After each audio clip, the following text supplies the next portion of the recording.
and we'll take questions at the end. All right, sounds good. Hi, everyone.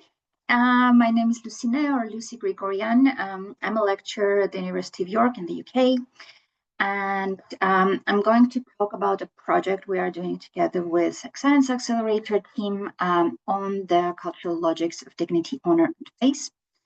And I'll first talk a bit about the conceptualization of this construct, and then how we co-created a culturally informed measure of them. And finally, I'll show some preliminary findings from the project, which apparently turned out to be the largest PSA study to date from what I hear, which is quite exciting. So the concepts of dignity, honor, and face have been studied and discussed for a really long time in philosophy, law, sociology, other social sciences. But the idea that they can be viewed in kind of a single theoretical framework was introduced pretty recently. It's a paper by Lin and Cohen from 2011, where they describe dignity, honor, and face as so-called cultural logics. And they define cultural logic as a constellation of shared beliefs, values, behaviors, practices that are organized around a central theme, and then the logics of dignity, honor, and face being the central theme around which these things are organized. And they argue that these three cultural logics address two fundamental questions of human existence: the question of cooperation and the question of a person's worth. The three cultural logics can be differentiated based on how they address these two questions. So we have dignity culture, where cooperation is ensured by universal rules that are internalized and applied to every member of the society, and kind of ideally in the same way. And transgressions are punished by external agents. In a modern world, that would usually be the state. In honor cultures, on the other hand, external agents are not able or not trusted to serve this function, and cooperation instead is ensured by strong norms of both positive and negative reciprocity. So you need to show that they are a reliable cooperation partner, but you also need to show that you cannot be messed with. And finally, in face cultures, we have positive reciprocity as the main driving force of cooperation, but direct negative reciprocity is not really welcome, considered disruptive, and transgressions are punished either by the group at large or by the higher status members of the group. Now, when it comes to the question of a person's worth, dignity logic assumes that its source is internal and everyone has it. Honor logic assumes that it's something that can be gained and lost, something you can both claim and receive from others. And finally, face logic assumes that you have as much worth as you are accorded by others. So that's kind of the short version of the story. When we start looking into each of these cultural logics on their own, it becomes clear that all of them are multifaceted and have been defined and measured in different ways.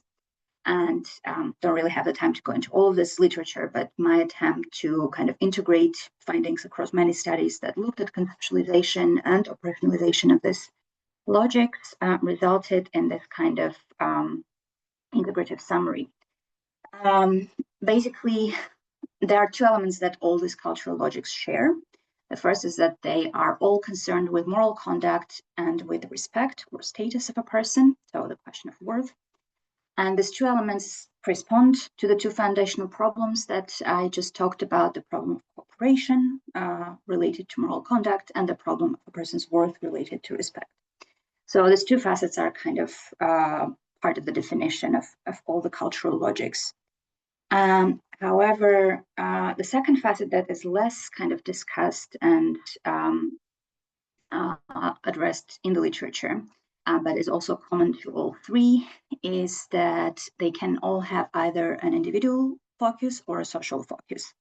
You can be either primarily be concerned with preserving your own dignity, honor, or face, or protecting and preserving dignity, honor, and face of others, people you interact with.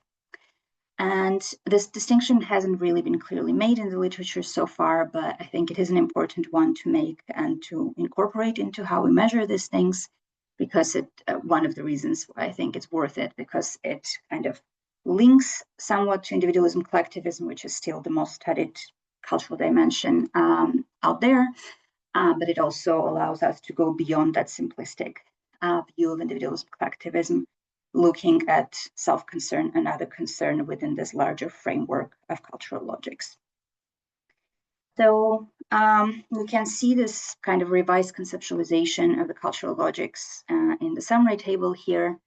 Each cultural logic is defined through its control of a person's worth and of how moral conduct is ensured, and each cultural logic has two facets of self-concern and other concern. I'm not gonna read through it, but you can see some examples there. And basically, this was the starting point of the project, where a few years ago we teamed up with several colleagues and applied for PSA funding to try to develop a culturally sensitive measure of these cultural logics based on this conceptualization. Luckily, we got funded, and the rest of the presentation, I'm going to focus on how we went about developing such a measure and our preliminary findings. The project, as we initially kind of conceived it, had three main goals: clarifying the conceptualization and validating the measure of dignity, honor, and face logics across cultures, mapping world cultures on the prevalence of these logics, and identifying country level and individual level correlates and behavioral manifestations of these logics. So I talked already a bit about the conceptualization part. I will talk mostly about the measure development and validation, and a bit on the mapping. But then the third part is what we are now working on. So for the rest of the presentation, I will mostly be talking about measurement development. So you can see the general outline of this process of co-developing a questionnaire here. We started with an item list based on what was available in the literature, how people measured these things before. Obviously, as I said, this distinction between self-concern and other concern wasn't really there, so we had to come up also with lots of new items to cover them. And then we pilot tested the item list that we came up with. And this is, at this point, we were applying for PSA funding, so we also got really helpful reviewer feedback on the items. And based on the pilot testing and the reviewer feedback, we revised the item list and had already an updated item list at the point when we were sharing this with collaborators. So once the project was with the PSA, we had the network of collaborators who were interested in working on it, and we shared the revised item list with them, collected feedback, and then the final item list after the revisions was again piloted before we launched the actual big study. So I'm now going to zoom in on how we gathered this collaborator feedback and how we integrated it, because this is not something that is commonly done in our field, at least in social psych. And the very short version of how it looked. So during the onboarding, collaborators received a link to a collaborator survey where we provided them with operational definitions of each of these constructs. And we asked them to evaluate half of the items that we had. So we had a longer item list, and we figured it would be too much probably to ask them to evaluate each item because we had multiple questions about each. So instead, we had a random selection of half of the items that was assessed by each member of the team. And we asked them to guess which of the 6 facets the item is supposed to measure. So we have the 3 logics and the self and other facet for each, without telling them what we were intending to measure with each item. We asked them based on face validity to guess what they think this measures, and then how well they think that item represents the construct. This was asked on a standardized 5-point scale. And then we also asked how difficult would it be to translate this item to the language of data collection based on where they were planning to collect data. And finally, at the end, we had the full list of potential items, disclosing which items are supposed to measure which construct, and having an open text response where they could suggest replacements or revisions or rewordings of items that we had. We also gathered some additional information about the collaborators, like how much expertise they had in the field, to be able to control for kind of who are these people who are giving the answers. So we were quite lucky to get a pretty good sample of 141 collaborators who answered this survey, and they were coming from 50 countries, and 70% of them were from non-English speaking countries, which was also great because we had the questions about translation and how appropriate this would be for their context. And the way we integrated, again, a very short version of how we kind of analyze this data, is that we consider dropping or replacing an item if fewer than 70% of collaborators correctly guessed which construct it's supposed to measure, if the quality rating was below 3 on a 5-point scale, or the translation difficulty was above 4 on a 5-point scale. I don't have time to go into more detail about all the revisions that we made, but the short story is that quite a few changes were made, and in many cases, suggestions that these changes were based on came from collaborators from non-English speaking countries. I think a lot of the feedback was not necessarily about translation difficulty, but that this does not capture really what people would perceive as corresponding to this or that cultural logic in that context. So I think it was a very useful exercise based on the feedback we got. And before we went to do the big study, we also collected some pilot data, again, to make sure that we have a measure that works. And we had a sample from US and UK of participants who identified with one of the 3 ethno-racial groups that we expected to show some differences in the endorsement of these cultural logics. We had white Europeans who were expected to score high on dignity, Middle Easterners on honor, and East Asians on face. And much to our delight, that's pretty much what we found. You can see that white Europeans scored highest on dignity, both facets. Middle Easterners scored highest on honor, and East Asians scored highest on face. And the only kind of deviation was that Middle Easterners also scored quite high on face self. But then this was pretty much in line with what we expected. So that gave us some reassurance that the measure does seem to be working as intended. So we went on and launched the big study. And we had a really nice spread in terms of world regions represented, partly because we were able to combine the PSA network with the proposing team's personal networks. And since most of the proposing team are cross-cultural psychologists, we also had quite strong collaborative networks to begin with. So we had a really nice kind of representation across the world. And now coming to preliminary findings. So after all the data cleaning, we had 26,511 participants from 64 countries that we worked with. And the first pre-registered hypothesis was about the factor structure of the questionnaire, because again, this is a measurement development project, first of all. And we tested alternative models to see whether a 3-factor structure corresponding to the 3 cultural logics, a 6-factor structure corresponding to the logic split into self and other concern, or a hierarchical structure that has kind of both levels would describe the data better. And we tested the 3 different models, both at the individual and at the cultural level, because we know that these do not necessarily work the same way.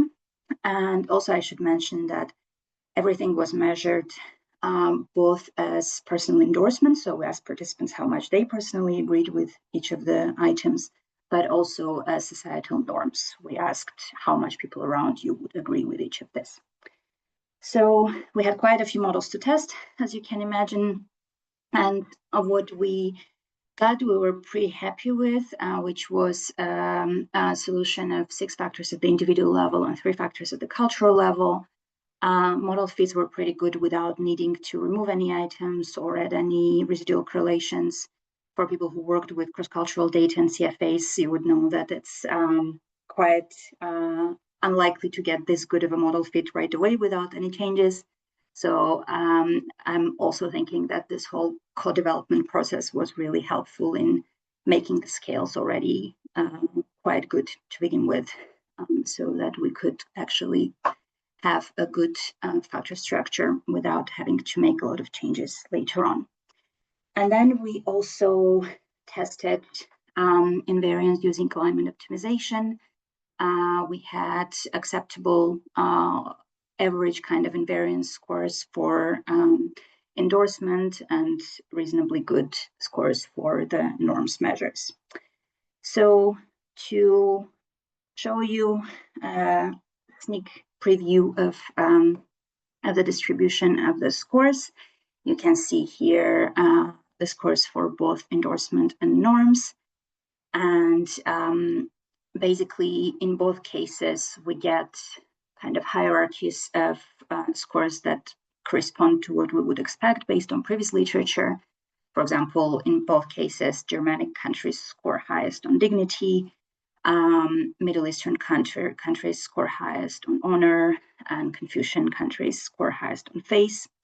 And we are now finalizing basically the first draft of the paper with the results, and are really excited to share it with everyone once it's ready. So, as always, a huge thank you to the team that made it all possible. You can see most of the proposing team and the PSA project team here, but of course, also a massive thank you to more than 300 collaborators who brought this project to life. And that's all from me. Thanks for listening, and happy to take any questions.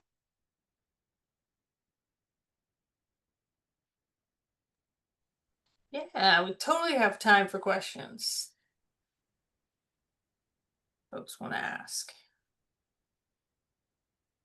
Thank you so much for a great talk. I was part of this project, so I remembered when I was reading the questions, because I also provided feedback. I don't remember what I said, but I remember I was going through it. My question is, like, as you said that there were many authors from non-English speaking countries, and let's say I would tell you as a non-English native speaker, I would say, okay, for my language this doesn't work. I would prefer you to change it a bit like this. But then this would mean that you would need to make sure that this change also fits to other languages. How did you make it happen? Because yeah, the data speaks for this, that the model fit is great, and that's why I'm curious how you make it happen. Yeah, thank you. That was probably one of the most challenging parts of the whole co-development process, because obviously you have this huge diverse team and they all have their languages and their cultural context and their own kind of idiosyncratic ways why this item might not work. So we were basically so we did standardize as much as possible. Like, we are only looking at the items if less than 70% of people guessed it correctly, if the quality score is lower. So although there might have been more feedback that could have potentially been incorporated, we were trying to limit what we are looking at by having this standardization to begin with. And then once we identified the problematic items, we were looking for kind of recurring themes in feedback.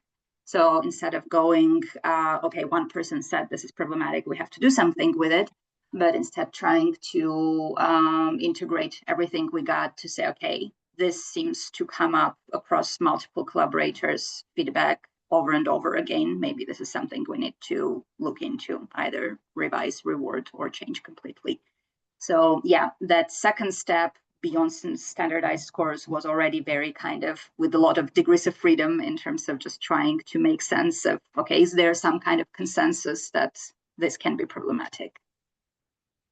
And do you remember maybe one or two examples? Because I'm just curious, we are also now in the process of translating. Of course, it will not be that large study like yours, but do you maybe remember some anecdotal or some, I don't know, funny stories where they said, oh, this is absolutely a no-go because we don't know this, or maybe some examples? Yeah, it would be hard to remember now specific wordings, but we definitely, so we had more issues with, we had most issues with face items in general, I think, because people had quite different I think, quite different understandings of what they are supposed to measure. So we had a lot of feedback on that. And something that, like, conceptually, I remember that it kind of shifted the scale quite a bit, was that initially we had face more of a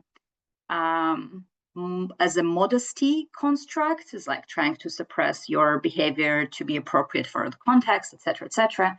But after the collaborator feedback, we got a lot of feedback that was about, but where is the hierarchy? It's also very important that there is this hierarchical structure, that it matters who you are in front of for deciding how to behave or what to say. So we added in several of the items, we added this kind of hierarchical element that was like, especially if the person is of higher status or older or something like that. So that can be one example of, like, this kept coming up, especially from people who are from face cultures, being like, where's the hierarchy? It's important for face. So yeah, that was one thing.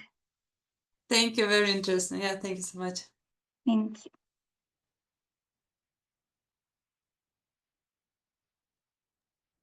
I have a question. I have one for you too. So Big, no, not for you, Thomas. Sorry, my colleague thought I was speaking to him. So my question is, when you, like, what do you wish that you had?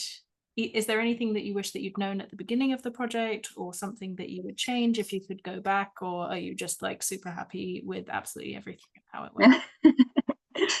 I feel like I didn't have time to reflect yet on what I would have done differently, because obviously I'm just like in the middle of writing it up and bringing it all together. I feel like I need more time to kind of, gain some perspective, because I'm right in the middle of it.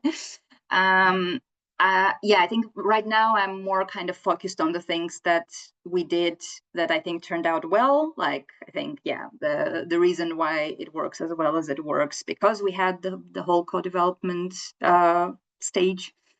And I'm glad that we have the separate endorsement and norms measures to look at, because they do kind of tap into different kinds of things.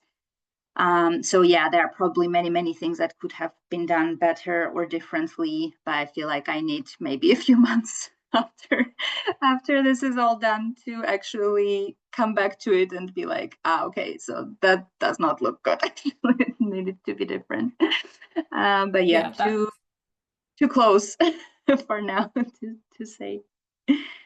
Yeah, that's very understandable. I guess I was thinking more selfishly from like a PSA perspective of like what we can offer to the people who are bringing all the cool research questions to us. But yeah, we can wait and then debrief later. Yeah, I think from PSA side, to be honest, I've learned so much from doing this with the PSA team, because again, like, most of us, the proposing team, are cross-cultural psychologists, and the way we would do it traditionally would be just like emailing people and asking who would be interested to join, and just like managing it as you go.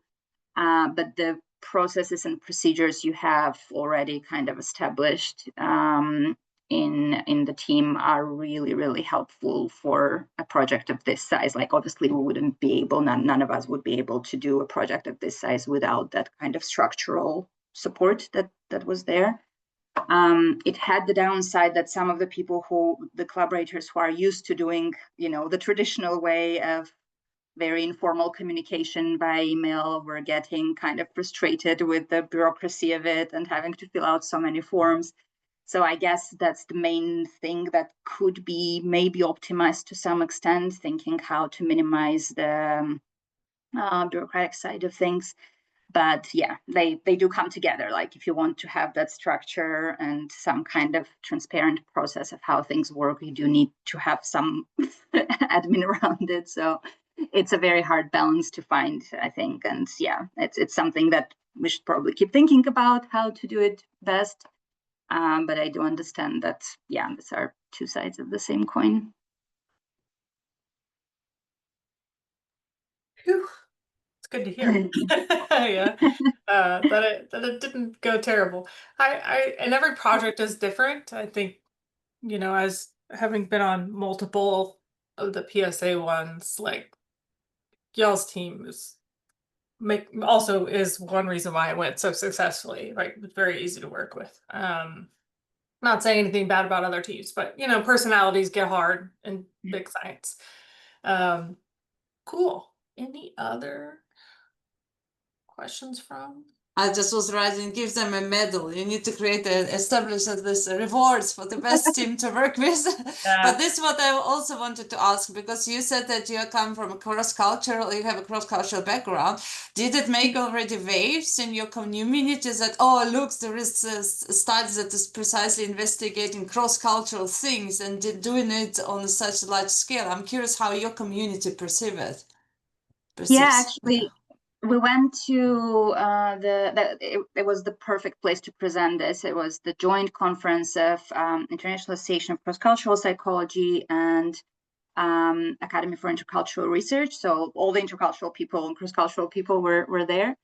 And we had a symposium on dignity on our face. It had a really good attendance. And yes, multiple people came up to me later and I was like, wow, that looks like, how did you manage?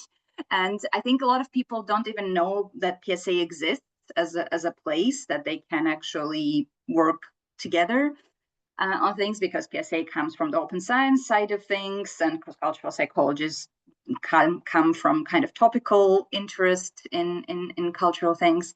But yeah, I think it is a perfect kind of intersection of, doing cultural things with the open science and the collaborative networks that are already there. So yeah, it was definitely something that people were very excited about and were like, oh my God, this is so cool. And also those who did participate, like I mentioned the frustration, but there was also a lot of positive feedback about, this is so organized, this is so well structured, we actually know what's happening, like we are getting updates. This is amazing. So there was also that side of things that people are used to, just like, someone disappeared and then 2 years later, maybe they will come back to you or not. So there was also positive kind of feedback on the structural side of things, that this is very well organized. Phew. Also good here. Yeah, I think once people get over the hump of figuring out Canvas, especially if they do multiple projects, that's where we really see the benefit, is folks are like, oh, well, I did this in the last one, so now I know how to deal with the IRB and that kind of stuff. So all good news to hear. All right, so let me hit stop. The recording